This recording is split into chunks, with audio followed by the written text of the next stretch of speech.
Hello. Hello অঞ্জলি, হ্যাঁ বিক্রম, বলো। আজ সন্ধ্যেবেলা 7টার সময় পার্ক হোটেলে ভ্যালেন্টাইন্স ডে উপলক্ষে একটা পার্টি আছে। আমার বন্ধু বান্ধবরা, বিজনেস পার্টনাররা সবাই আসছে। তো আমি চাইছি তোমাকে সবার সঙ্গে ইন্ট্রোডিউস করে দিতে। সো তুমি আসবে তো? হ্যাঁ। তাহলে তোমায় আমি সন্ধ্যেবেলা পিক আপ করবো, ওকে?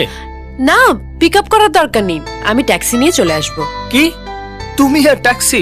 আকাশ আমায় সব রকম পরিস্থিতিতে মানিয়ে নিতে শিখিয়ে দিয়েছে।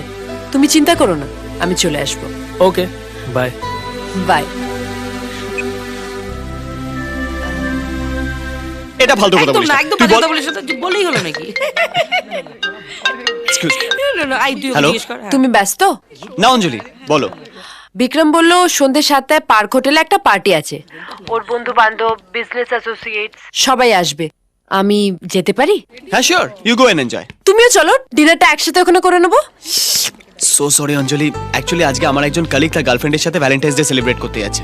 তারই প্রোগ্রামটা আজকে আমি সামলাচ্ছি। আর তাছাড়া তোমাদের মাঝখানে আমি কাবাব মে হাড্ডি হতে চাই না। You carry on. কিন্তু তুমি রাতে ডিনার কি করবে? সেসব নিয়ে তুমি চিন্তা করো না, আমি বাইরে খেয়ে নেবো। আর না হলে বাড়িতে তো আছেই অঞ্জলি স্পেশাল জ্যাম, পাউরুটি। Akash. Just kidding. Have fun. Bye okay, bye. By.